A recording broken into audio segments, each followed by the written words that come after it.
السلام علیکم محترم مفتی صاحب۔ وعلیکم السلام ورحمۃ اللہ وبرکاتہ۔ یہ آج سوال بہت اہم ہے کہ انڈیا کی ایک خاتون نوپور شرما نے نبی علیہ السلام کی شان میں گستاخی کی اور کچھ اعتراضات بھی کیے۔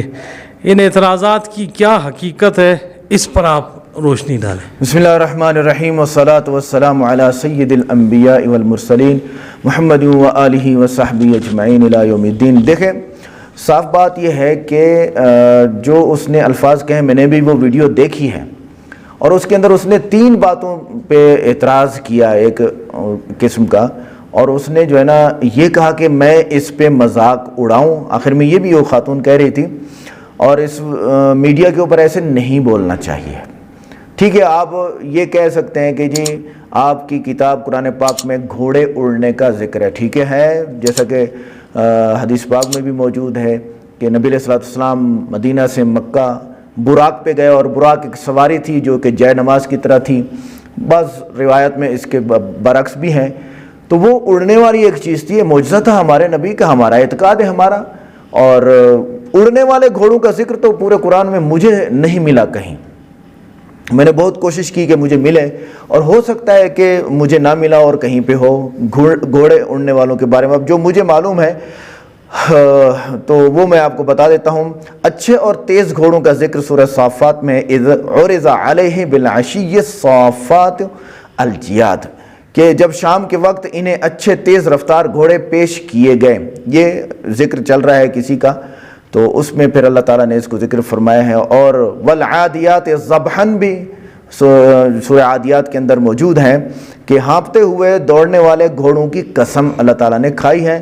تو یہاں بھی اڑنے والی جو ہے وہ گھوڑوں کی بات نہیں ہے، اور بھی بہت ساری آیات میں نے دیکھی جس میں گھوڑوں کا ذکر ہے، لیکن اڑنے والے گھوڑوں کا ذکر نہیں ہے۔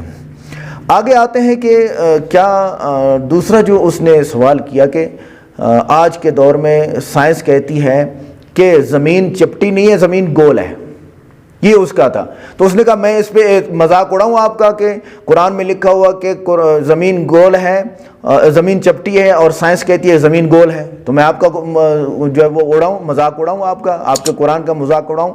اچھا، یہاں یہ سوچنے کی بات بھی ہے کہ جو سامنے مسلمان آدمی تھا، لائیو جو ہے وہ نیوز چینل کے اوپر ان کی ڈیبیٹ ہو رہی تھی، بحث ہو رہی تھی، کیا اس نے کیا کہا یہ سمجھ نہیں آ رہا ابھی تک، بات سمجھ آئیے نا۔ تو وہ ڈیبیٹ کیا تھی ان کی، اور اس مسلمان نے کیا کہا، اس خاتون نے مذاق اڑانے کی بات کیوں کہی، یہ تھوڑا سا سرچ کرنے والی چیز ہے۔ تو اس خاتون نے کہا کہ آپ کے قرآن میں لکھا ہوا ہے کہ زمین چپٹی ہے، اور سائنس کہتی ہے زمین گول ہے، ٹھیک ہے۔ تو واقعی قرآن پاک میں تو اس طرح لکھا ہوا ہے، وَإِلَى الْأَرْضِ سُطِحَتْ، قرآن پاک میں سورہ تکویر کے اندر، کہ اس سورہ تکویر میں نہیں، جہاں پہ یہ آیات ہیں فَلَا يَنظُرُونَ إِلَى الْإِبِلِ كَيْفَ خُلِقَتْ، اونٹ کا ذکر ہے وغیرہ وغیرہ، تو یہ سورہ یہ آیات ہیں، اور آپ حضرات خود اس کو سرچ کر سکتے ہیں کون سی جو سورت ہے، کون سی آیت ہے، آخری پارے میں ہے۔ تو کہنے کا مقصد یہ ہے کہ اس کا ترجمہ جو ہو رہا ہے وہ یہی ہو رہا ہے کہ کیا یہ لوگ زمین کی طرف نہیں دیکھتے جس کو بچھا دیا گیا، سطح اس کی قائم کر دی گئی، جیسے چھت کی ایک سطح ہوتی ہے۔ تو اب یہاں وہ اعتراض یہ کرنے لگی کہ بھائی زمین تو چپٹی ہے، قرآن بھی کہہ رہا ہے کہ چپٹی ہے، تو اس میں ہم یہ کہتے ہیں کہ دیکھو ہمیں آپ کو تو یہ چپٹی ہی نظر آ رہی ہے نا، ہمیں آپ کو گول نظر آ رہی ہے نہیں، تو یہ صورت، یہ قرآن پاک کی آیات ہمیں آپ کو سمجھانے کے لیے کافی ہے کہ ہم جب دیکھتے ہیں کہ زمین دیکھو ہے، بچھا دی گئی ہے، چپٹی ہے، اور اس کے اندر یہ لوہے کی طرح سخت نہیں ہے، اور یہ فوم کی طرح نرم نہیں ہے، تو یہ حیران کرنے والی بات ہے۔ تو یہ ہمارے قرآن کا عقیدہ ہے، اور ہمارا بھی ایک عقیدہ ہے کہ قرآن کریم نے اس کے متعلق سے زمین کا گول ہونا جو ہے وہ ہم یہ نہیں کہہ سکتے کہ زمین گول ہو چکی ہے، ٹھیک ہے، ہمیں آپ کو چپٹی نظر آ رہی ہے، یہ چپٹی ہے۔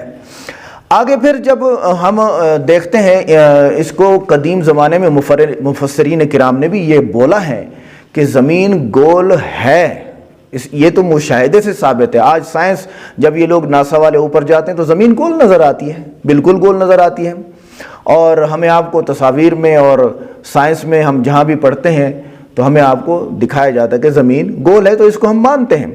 تو اوپر کے اعتبار سے، کہاں کے اعتبار سے؟ اوپر سے جہاں سے زمین گول ہوتی ہے تو زمین گول ہے، اور یہاں جہاں ہم بیٹھے ہوئے ہیں یہاں کے اعتبار سے زمین سیدھی ہے, ہمیں آپ کو سیدھی نظر آ رہی ہے, قرآن میں اس کا ذکر ہے کہ یہ حیرانی کی بات ہے, اس کو دیکھو. اچھا اب آگے جب بات آتی ہے نا, اس نے تیسری بات کی امی عائشہ رضی اللہ تعالیٰ عنہ کے بارے میں کہ میں تمہارے محمد پیغمبر صلی اللہ علیہ وسلم کے اوپر مذاق اڑاؤں کہ انہوں نے ایک 6 سال کی بچی سے شادی کی, 9 سال کی عمر میں رخصتی ہوئی. بالکل اسی طرح ہے, بخاری شریف میں لکھا ہوا ہے کہ امی عائشہ رضی اللہ تعالیٰ عنہ فرماتی ہیں کہ میں 6 سال کی تھی میرا نکاح ہوا, 9 سال کی تھی میری رخصتی ہو گئی. اس میں کسی کا کوئی اختلاف نہیں ہے. کچھ ہمارے مسلمان بھی کہتے ہیں کہ نہیں جس 23 سال کی عمر تھی وہ ان کے اٹکل پن جو ہیں. بخاری شریف کی حدیث ہے یہ جو میں بیان کر رہا ہوں. تو بخاری شریف میں یہ جو ہے وہ امی عائشہ رضی اللہ عنہ خود بیان فرما رہی ہیں. جب وہ خود بیان فرما رہی ہیں, اور یہ ایک حدیث نہیں دہائیوں حدیث موجود ہیں جس میں امی عائشہ رضی اللہ عنہ خود بیان فرما رہی ہیں کہ میری عمر اس وقت 9 سال کی تھی. اچھا اب ان کو ہم یوں سمجھاتے ہیں, اس خاتون کو, نوپور شرما کو, کہ اس وقت آپ میڈیا پہ گوگل میں چلے جائیں اور سرچ کریں. 1939 میں ایک بچی ہے جس کی عمر 7 سال ہے. کتنے سال ہے؟ 7 سال کی عمر میں وہ ایک بچی کو جنم دیتی ہے. اس پہ کوئی اعتراض نہیں ہے. اب وہاں پر انہوں نے لکھا ہوا ہے روزنامہ پاکستان میں 9 نومبر 2021 میں روزنامہ پاکستان میں یہ پوسٹ شائع ہوئی ہے, اور میں نے اس کو سرچ کیا تو اس میں لکھا ہوا ہے کہ 12 سال کی بچیاں بھی ایسی ہیں جنہوں نے بچہ دیا ہے. 15 سال کی تو بی بی سی نے 10 بچیاں دکھائی ہیں, بی بی سی نے, کہ 15 سال عمر کی ہے اور انہوں نے بچے کو جنم دیا ہے. اور 7 سال کی بچی کا بھی آپ کو سوشل میڈیا پہ گوگل پہ سرچ کریں گے مل جائے گا. ابھی حال ہی میں ایک اور بچی ہے جو کہ 12 سال کی ہے, لیکن وہ 2 سے 4 سال میں بالغ ہو گئی. اس کے اندر عورت والی ساری علامات ظاہر ہو گئیں. ان کو ماہانہ ایام مینسز بھی آنا شروع ہو گئے 4 سال کی عمر میں. کتنے سال کی؟ آپ گوگل کریں گے آپ کو سارا مل جائے گا. اور وہ اتھینٹک ویب سائٹس لکھتی ہیں, اتھینٹک اخبار نیوز چینل لکھتے ہیں کہ یہ ایسا ہوا ہے. اور وہ ایک بیماری تھی. کیا تھی؟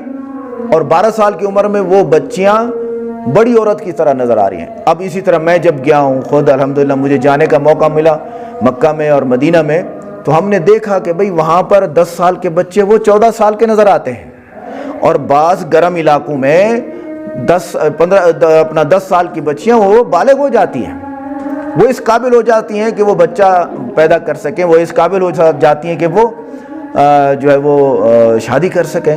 تو اس میں کسی کا کوئی اختلاف نہیں ہے کہ امی عائشہ رضی اللہ تعالیٰ عنہ کی 9 سال کی عمر میں رخصتی ہو گئی. اور کیا آپ اس سے ایکسیپٹ کریں گے؟ ہم اس خاتون کو یہی کہتے ہیں, کیا آپ ہمارے نبی سے یہ ایکسیپٹ کریں گے کہ ہمارے نبی نے عیاشی کے لیے یہ شادی کی تھی؟ ہمارا عقیدہ تو یہ ہے کہ ہمارے نبی کا نکاح اللہ تعالیٰ نے پڑھایا اس خاتون سے, ہماری امی سے, امی عائشہ رضی اللہ تعالیٰ عنہ سے.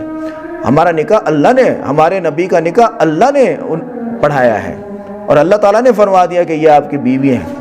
اور اس کا فائدہ کیا ہوا کہ امی عائشہ رضی اللہ تعالیٰ عنہ اسلام میں وہ سب سے پہلی خاتون ہیں جنہوں نے پورا قرآن پاک یاد کیا, اور اسلام میں سب سے پہلی خاتون وہ ہیں جنہوں نے اور عورتوں کو پڑھایا.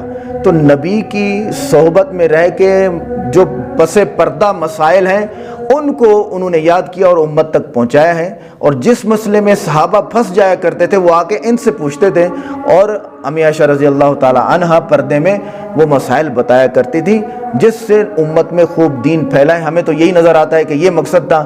آپ بیٹھ کے اس کو بغیر مطالعے کے, جہالت سے اور بغیر سوچے سمجھے آپ مذاق اڑانے کی بات کرتے ہیں تو آپ کو کچھ نہیں ملے گا سوائے گناہ کے. اور اس وقت مسلمانوں کا کیا جو ہے وہ ہے, میں یہ کہنا چاہوں گا کہ مسلمان کیا کریں جب سوشل میڈیا پہ عالمی لیول پہ اتنی بڑی گستاخیوں کا ارادہ کیا جاتا ہے. تو مفتی تقی عثمانی صاحب علیہ جو ہے وہ مفتی تقی عثمانی صاحب مدث ذیلہم نے فرما دیا ہے کہ بھئی احتجاج کرو, لیکن احتجاج حدود کے اندر کرو.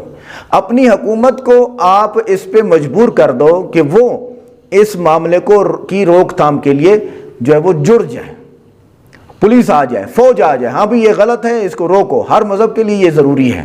لہٰذا ایسا احتجاج کریں جس میں کسی کا کوئی نقصان نہ ہو, کسی کی گاڑی کو نہ توڑا جائے, کسی کے ہاں آگ نہ لگائی جائے, کسی کا نقصان نہ کیا جائے, کسی کو مارا نہ جائے, پولیس والے بھی نہ ماریں, فوج والے بھی نہ ماریں, اور مسلمان احتجاج کریں. تو ہم احتجاج کے بالکل جو ہے وہ حق میں ہیں, اور اگر کوئی ہمارے نبی یا ہمارے صحابہ میں سے کسی کی بھی گستاخی کرے گا ہم میدان میں آئیں گے انشاءاللہ العظیم. دباؤ وہ بٹن.